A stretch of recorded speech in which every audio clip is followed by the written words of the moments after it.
Welcome to the Expert Network Team podcast, where our goal is to inform and educate our listeners on matters related to finance, legal, insurance, accounting, and other interests that are of personal and business nature. We hope you will find our content useful as well as entertaining. First, to quickly introduce the Expert Network Team, here's Karl Frank. Thanks, Mike. My name's Karl Frank with A&I Financial Services. We work with a small number of successful families to help you grow and protect your investments and choose how you want to be taxed. Now let me introduce Jeff Krommendyk. Thanks, Karl. Jeff Krommendyk with Security First Insurance Agency, where we exist to build long-term mutually beneficial relationships with business owners as well as household members in helping them transfer and manage their risk. So, Mike, tell us a little bit about yourself. Thanks, Jeff. This is Mike Miller with Miller & Associates CPAs. We're a small firm specializing working with small businesses and individuals to help them become tax compliant and tax efficient and help them prepare and manage their financial statements accordingly so they understand how their business is being run. We try really hard to make sure that we put more money in people's pockets rather than in the government. Next up, Nate. I'm Nathan Merrill. I am a founding partner of Goodspeed Merrill. Goodspeed Merrill is a law firm located in the Denver Tech Center, small business, full service oriented, as well as private client. My emphasis is on strategic tax planning, helping make sure people keep more of what they make so they can make more out of what they keep. Now I'll turn the time back over to Karl. We hope you enjoyed the information contained in today's podcast and find it useful. If you'd like to learn more or desire to meet with any of the Expert Network team members in person, you can contact us at info@expertnetworkteam.com. That's info@expertnetworkteam.com. We encourage you to take advantage of a free consultation with any of our team members. Just mention this podcast when you schedule your appointment. Now on to today's podcast. Thank you for joining us today. This is Nathan Merrill, and I'm here with Jeff Krommendyk of Security First Insurance Agency. Sorry for the dramatic pause there. Just wanted to make sure I got it right. Jeff's got it on his shirt here right in front of me. Today we're going to spend some time talking about individuals. A lot of our podcasts will focus on business and business interests, but I think we're going to shift gears here a little bit, and every business is owned and run and managed and employs individuals. And so we have a lot of folks that listen to this that need to look at things from their own personal perspective as well. So specifically, I just want to jump right into it here, Jeff. What are the most important considerations from your practice standpoint when it comes to asset protection and transferring that risk? Yeah, thanks, Nate. I think this is just a really fun topic and one in which, I personally just really like working with you, Nate, as it relates to really getting creative and really working hard for clients that are coming to you, they're coming to us to really try to solve this I wouldn't call it a problem, but certainly a question of how do I protect what I've worked so hard to earn over the years. And we all know that as an estate grows, it certainly becomes subject to a lot of different exposures that, quite frankly, when we didn't own as much, we just simply didn't have. And so it's really a neat topic and one that I think is great to talk about. Yeah, just to set the stage there a little bit too. So when you talk about that kind of what I call the burden of possessions type of thing, that once you start to mature and succeed and find that you have more than the average Joe, so to speak. I mean, what types of things we're talking about? Swimming pools, boats, jet skis. What else would you throw into the list of items? Well, good grief. Those are the things that can drain an estate pretty quickly, depending on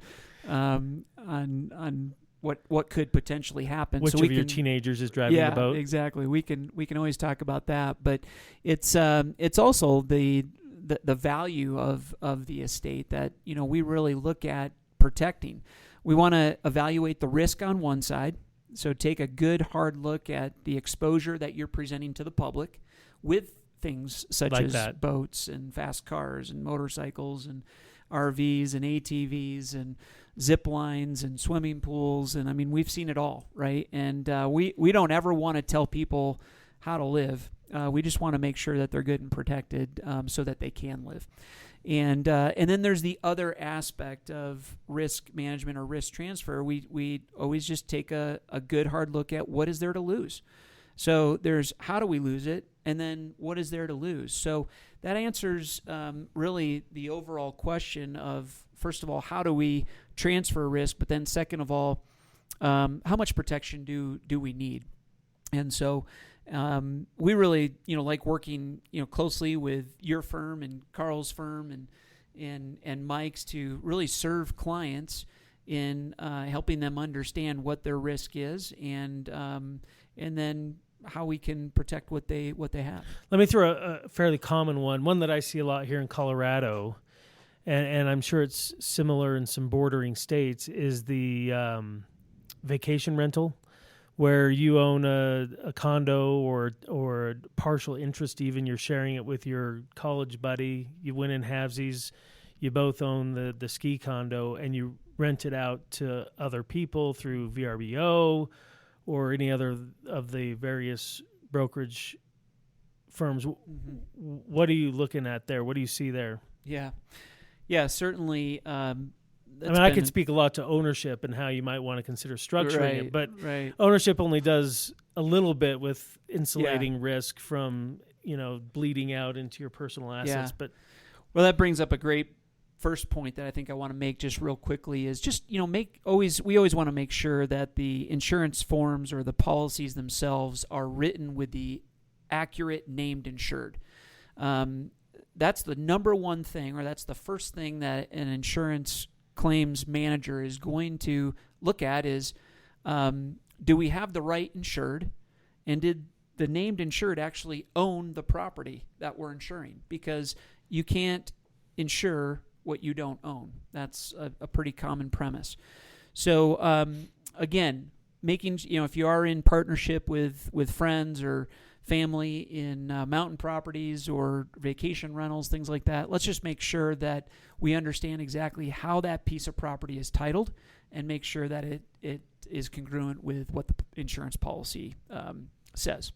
So with that said, then let's just kind of talk about that scenario that is the VRBO world, and there's several other platforms. So I hate to give any more, name dropping to we one plugged in particular. Diet Coke on another episode. Yeah. So. Okay. Well, we'll it's the brand. It's the Xerox of vacation rentals. Yeah, exactly. So. It is the Kleenex. Right. Right. Yeah, that's exactly right. So anyway, that is an exposure that the insurance industry has had to really address here in the last 10 years, and since these companies kind of came up through the ranks, and so they've done just that. Insurance companies have created forms that allow you to do short-term rentals. In essence, that's what it is. There is a form out there called a dwelling fire form as it relates to a personal residence.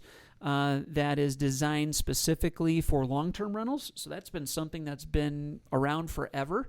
However, when this short-term rental game came in to play, it kind of threw insurance companies for a little bit of a loop because they really couldn't underwrite real well who was going to be in that unit from one weekend to another. Sure. And so I think in summary, just really important to make sure that you contact your insurance agent, let them know, be completely honest and open that, hey, look, we do rent this out 3-4 times a year, or maybe even more. And it's short-term rentals, typically 3 to 7 days in length. And then the insurance agent should make sure that they place you with an insurance company that has a tolerance and even a form that will respond then to a loss that could occur there while a short-term rental is taking place. And then let me throw out a couple of variables on this before we close out the vacation rental, and just tell me if things like this are eyebrow raisers for you. Instead of it just being a ski condo, it's ski in, ski out. Does that change your concerns? Not too much. Okay. No. Hunting cabins. people are going to be on premises with guns, firearms, that sort of thing. Is that? Yes. Okay. Yeah, things can get a little bit more intense from an underwriting perspective when we know exactly how the property is going to be used. So your typical destination, ski rental, things like that, we can make a pretty safe assumption as to what's normal and typical there. So we're not going to ask a lot of questions. But when we talk about ranches or outfitters or maybe properties that are being rented, where they're a little bit more out of the ordinary. They could have some fishing exposure or ATV exposure or livestock even. Those are unique properties that we would want to do some underwriting on, and certainly make sure that they're insured with companies that really focus on those kind of things. And there's plenty of carriers out there, but it's not your standard, name brand carriers. Especially when you get out into the the woodsy woods where you want additional fire coverages and stuff like that. Right. Yep, exactly. So I'm going to shift gears a little bit from the vacation rental to renting. If you are renting an RV, this is a question I get every once in a while. Does my auto insurance cover me when I'm renting, when I go on vacations? To what extent am I covered through my own auto insurance? To what extent do I need to buy insurance from the rental company? Sure. And how would you approach that? Yeah, that's a great question, Nate, and one in which we get asked oftentimes, especially this time of year as people are traveling. But yeah, what is standard when it comes to sitting there at the rental car desk and trying to determine what coverages I need? Well, you're feeling like you're being upsold. So yeah. The biggest question is how much of that's actually necessary. Yeah, exactly. I'll just say this. I know this insurance is getting more expensive at the counter, but I'll just tell you, if you get in an accident or you cause damage to a vehicle, you'll be extremely happy that you purchased the coverage, because you can basically just drop the keys off on the counter and get on the plane and go. It becomes much more complicated when you've opted out of the insurance that they offer. And why is that? I mean, what does my insurance cover for me when I'm renting? Well, maybe we can start there. Yeah. Well, it's going to go ahead and extend liability coverage to that vehicle, which is going to cover the third party that you maybe caused bodily injury or property damage to through the use of that vehicle. And that's true even if regardless of what type of vehicle I normally drive and what type of vehicle I'm renting. So if I go from a Toyota Camry to a Bentley, maybe not the Bentley, but any other vehicle, I'm covered on liability. Right. And the other stuff too? With exception to like RVs or maybe heavy trucks that you might rent for moving and things like that. So we can talk about that at a different time. But for the most part, a private passenger vehicle is typically what this coverage will extend to. If you have comprehensive and collision on your auto policy here at home, then that will also extend to the rental car. And it'll extend using the deductibles that you've chosen on your policy. And therefore, if you cause any property damage to the vehicle that you're renting, your comprehensive and collision coverage would respond. Yes. So then the insurance that I'm buying at the counter does what? So the insurance at the counter would, in essence, eliminate you from filing a claim on your own auto insurance. So whenever you file a claim on your auto insurance, you're subject to increased premiums, right? So it would eliminate that at the very least. Second of all, you wouldn't have to pay a deductible, which your personal auto insurance policy would subject you to. So when I'm doing the cost-benefit analysis, one thing to keep in mind is if I do get in an accident, I'm still subject to the $250 or $500 I'd have to pay, and here it starts $1. Right. So even though it may cost me, I don't know what those premiums usually are, it may cost me, $50 or something like that or more? Yeah, I think it's more like, sometimes anywhere from 15 to 30, maybe even 50 a day, depending on what you choose. So it can really increase your rental car expense for sure, but Gotcha. It's something to look into. So you just need to remember as you're planning a vacation to budget that in. Yeah, exactly. And then the other two coverages that I'd really want to make sure that our listeners are aware of that typically their own personal auto insurance would not step into is what we'd call the loss of use coverage, and also kind of a rental gap coverage. The first one is loss of use. In the fine print of the contract, the rental car company is going to require you to continue to rent the vehicle while the vehicle's being repaired as a result of the damage. Meaning you have to continue to pay the rental for. So if there's a 2-week backup at the local repair shop, you're renting. You're renting it. Yeah. It's out of their fleet. Therefore, they're going to recoup their business income loss through your continued rental. So that's something to consider that your standard auto insurance policy won't step into. There are some companies that will, but not most of them. The second element is the rental gap coverage, and that's really the delta in between what the vehicle was worth prior to you wrecking the vehicle versus what it's worth after you wreck the vehicle. And the rental car company does certainly have the right to hold you liable for that delta or that difference as well. And their policy will pay that you purchase at the counter. Typically, yours will not.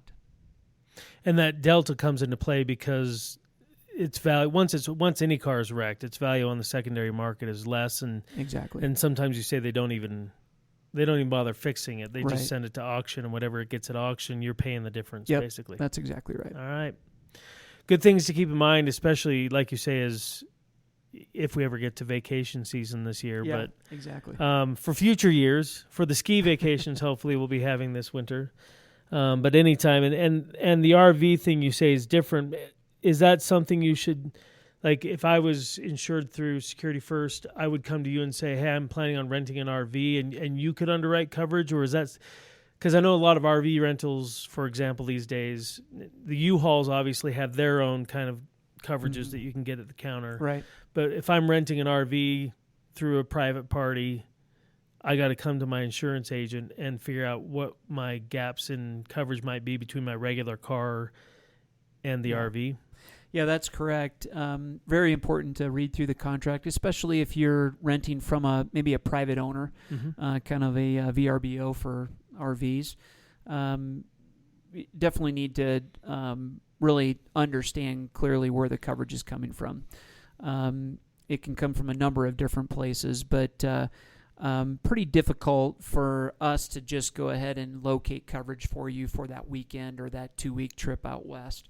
I would highly encourage you to rent using a platform that typically will connect you with the owner of the RV, but then also provide the insurance structure for that rental to occur. So it would be So the owner of the RV may have their own insurance coverages that would extend to a renter, just like a rental. Potentially, but what we're seeing more times than not is the rental company that the RV owner has subscribed to rent their RV out. Okay, and now that's the rental car or the rental company that I'm engaged with. Typically, that company kind will of the broker.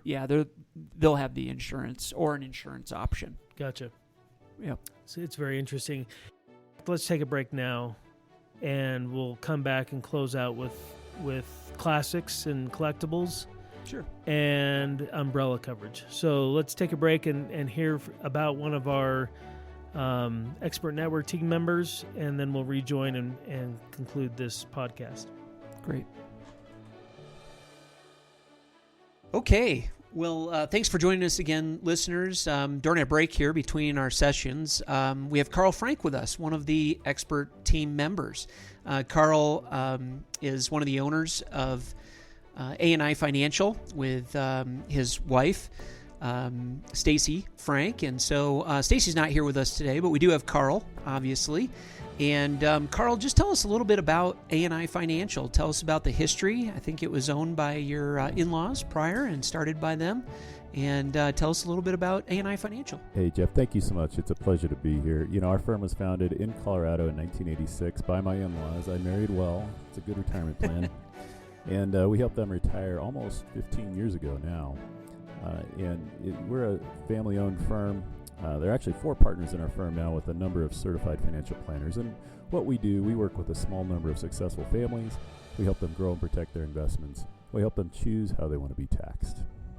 Yeah, great. Well, thanks for the brief introduction there. I'm sure there's a lot more behind the story, but in the respective time, tell us a little bit about what's unique about A&I Financial and what it is that you really feel like separates you from so many other financial planners here up and down the Front Range of Colorado, but also nationwide. Jeff, one of the things that makes us, that I'm super proud of, we're the right size. So all of our clients are like an extended family member to us. We really know who they are and what they are and what means the most to them, their family, their goals, their relationships, their values. What means the most to our clients, we really know. And then we have a very unique process here that helps us treat every client the way they want to be treated, not just a canned thing that you get from somewhere else. If a client wants it to be handled in a certain way, we do that for them. And we're small enough to be able to do that. And then behind the scenes, we have some huge partners, and we have enough assets now. We're a big enough firm that we can get very, very low prices and competitive research and provide these clients an experience that's both concierge and very high tech and extremely price competitive with everybody else who's out there in the market. Great. Well, I know that's why my wife and I have chosen to place our portfolio with you, and so we just really thank you for the immense amount of care that you give us and great service as well. So Jeff, it's an honor to help you and your family.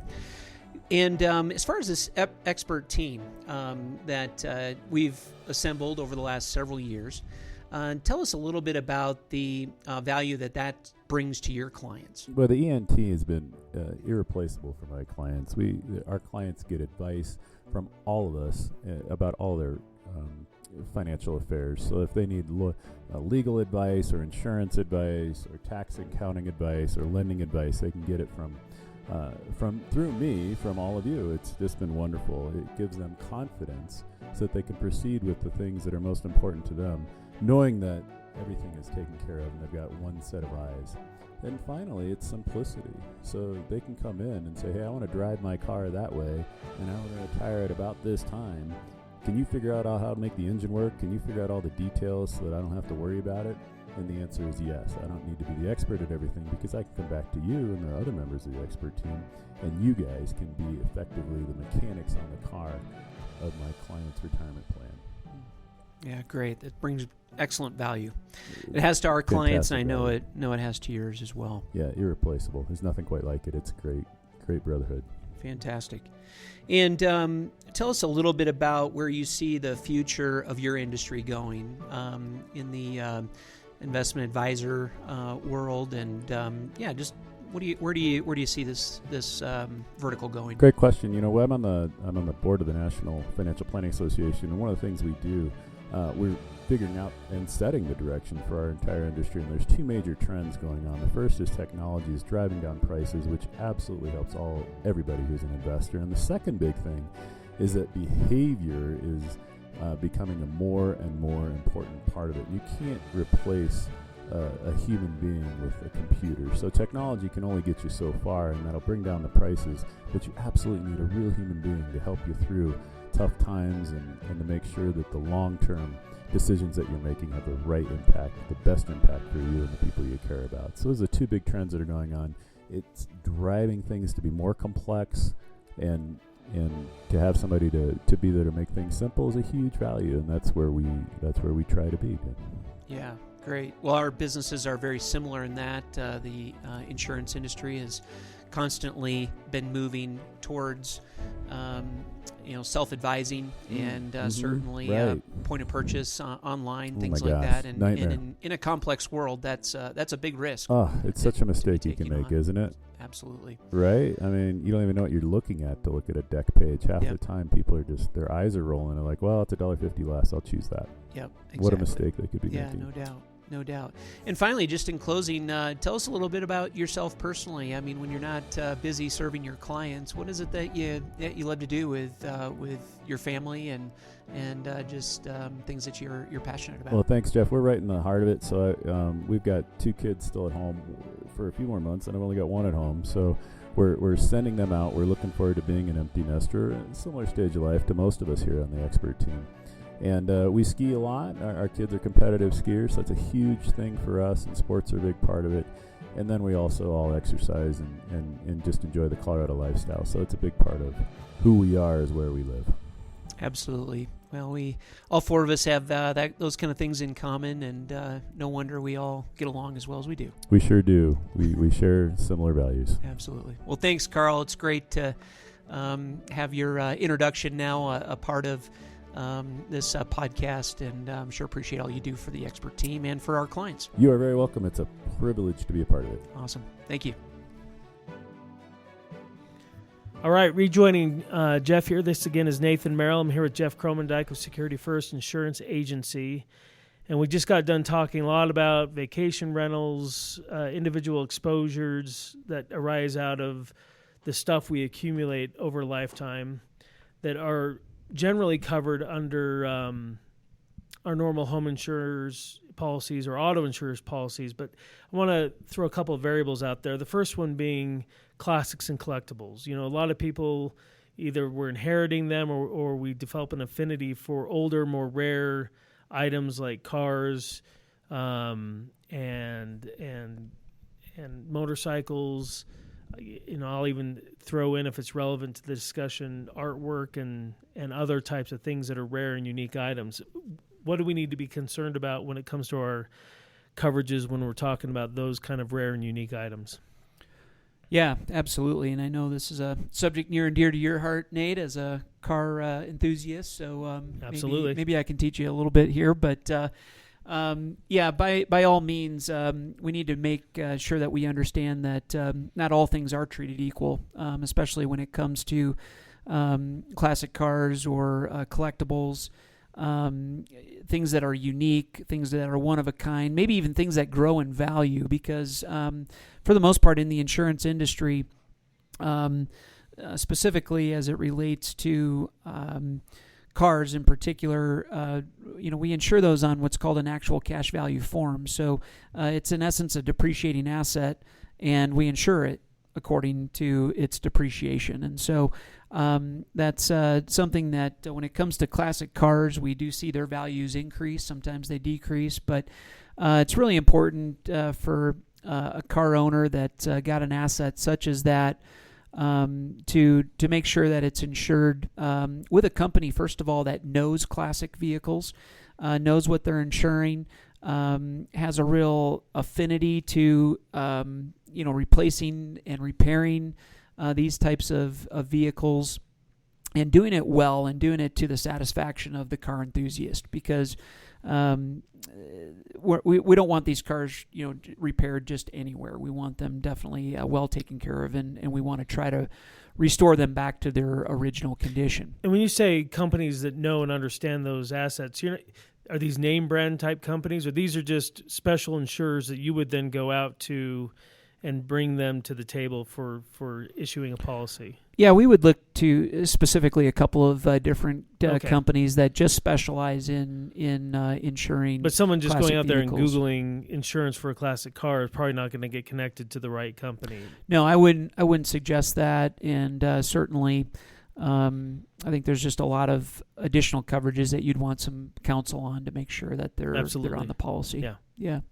And so those policies also allow for the form to be written on what's called an agreed value.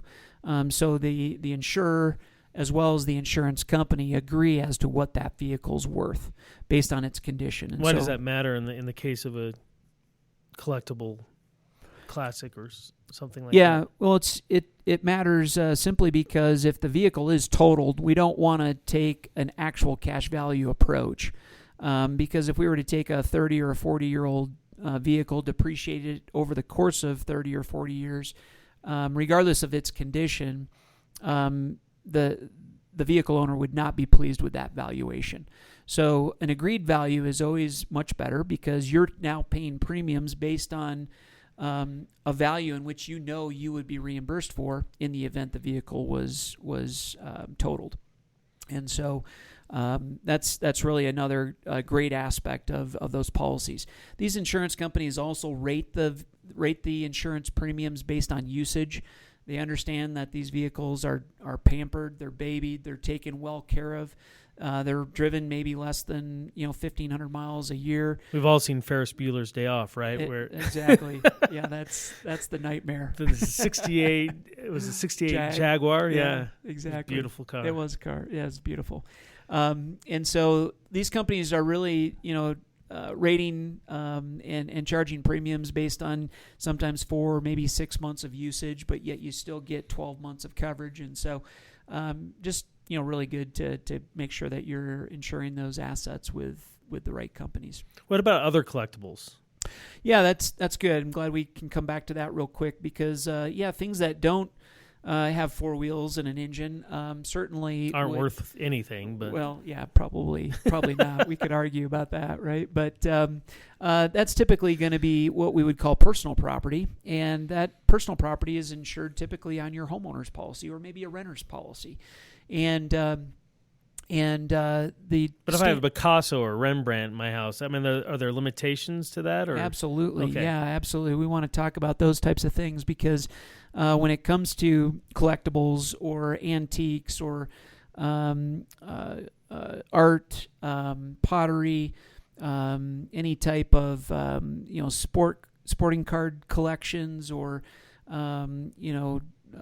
just rare items. Yeah, basically. Rare items, one-of-a-kind items that also grow in value. Jewelry is another big category. Golf clubs, bicycles, the list goes on and on. Guns, and these are the types of items we want to actually specifically schedule on the homeowner's policy on what's called a personal article floater, and specifically state the property, give it a description, and then also an agreed value to insure it for. And that way we get a broader peril form, meaning an open peril form, so better coverage, and also an agreed value as to what we would replace it for.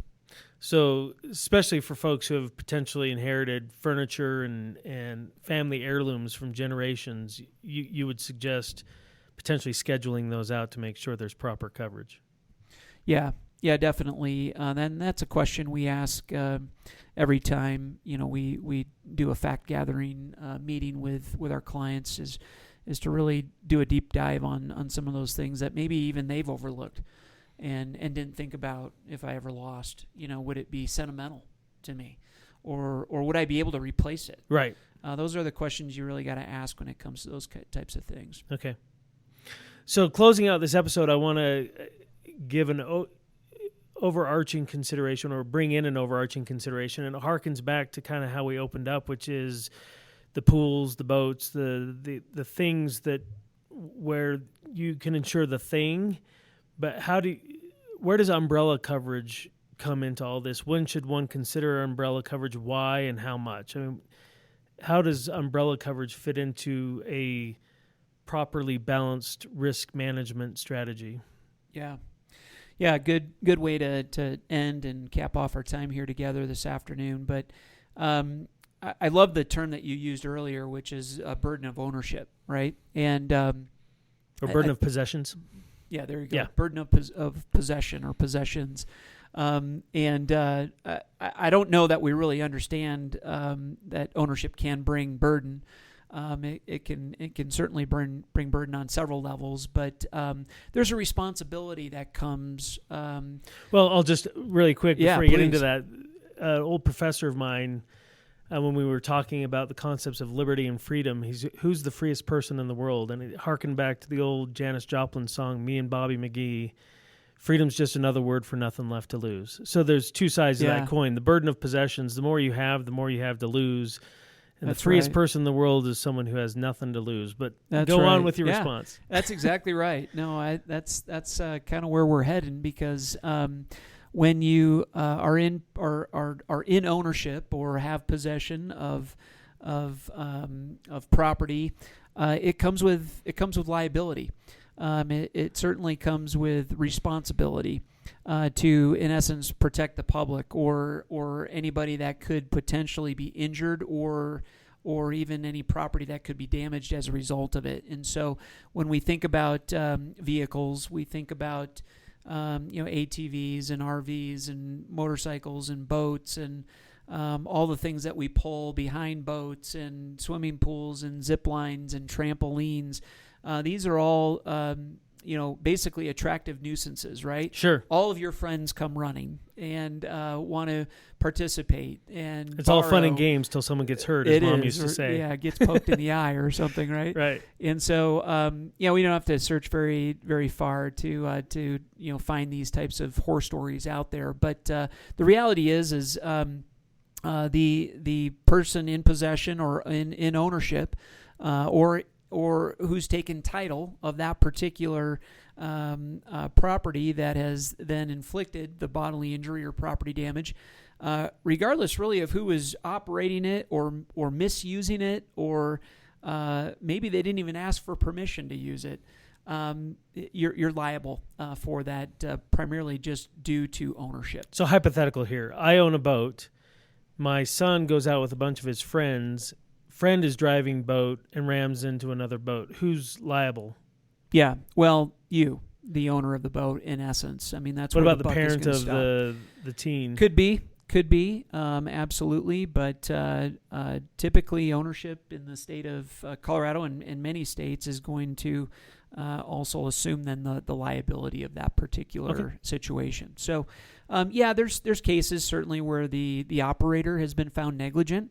But very rarely is just the operator named. It's usually the operator, the owner as well as in charge of who's operating. Exactly. Yeah, Gotcha. It's your responsibility. So, anyway, the reality is the more you own, the higher or the more liability you have. And so, on the flip side, we want to talk about protecting our assets and in essence, preserving the property that we own, and so really the best way to do that is by choosing a level of liability insurance that, in essence, if an accident such as that did occur, that we would certainly at that point in time have an insurance company that comes to our defense, pays for defense costs, and then lastly indemnifies the injured party or the plaintiff in this particular situation.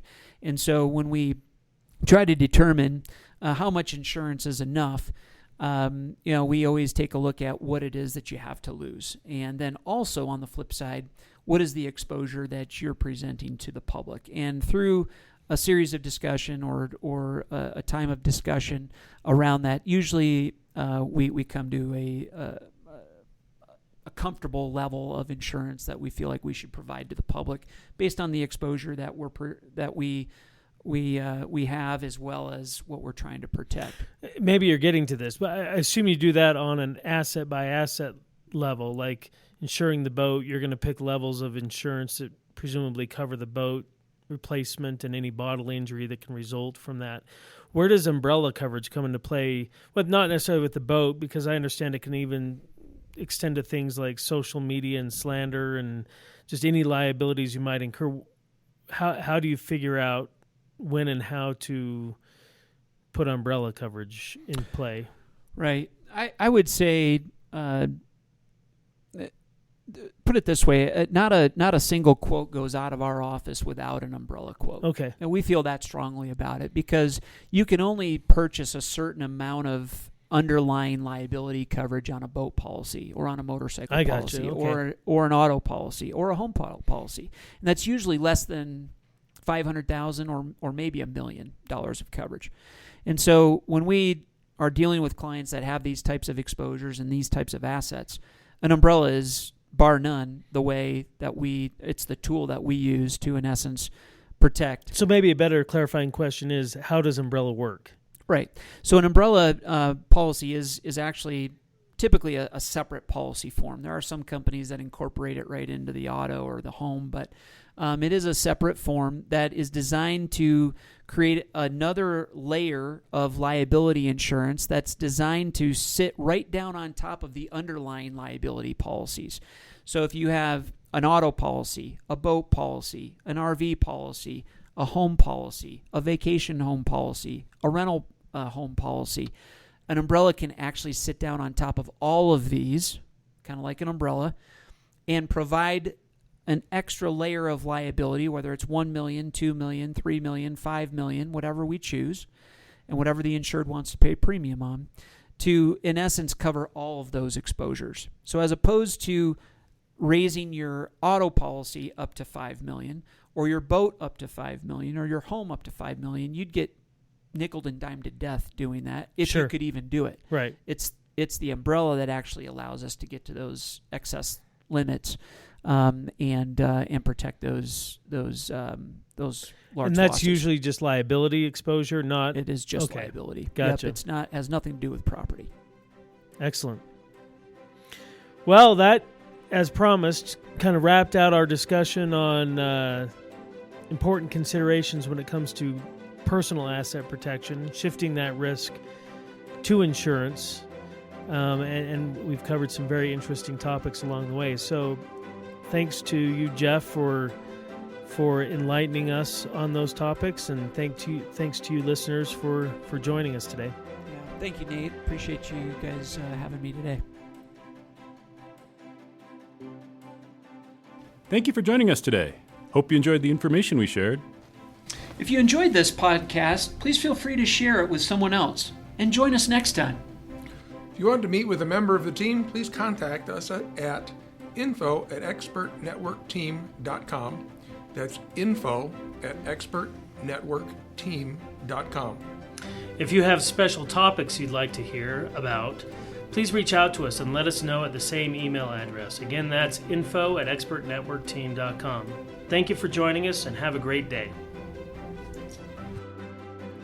Thank you for listening to this podcast. We want to remind you that listening to this podcast does not establish a client-professional relationship with any of the firms represented, nor does it constitute legal, investment, or accounting advice, and the views are those of the professionals only.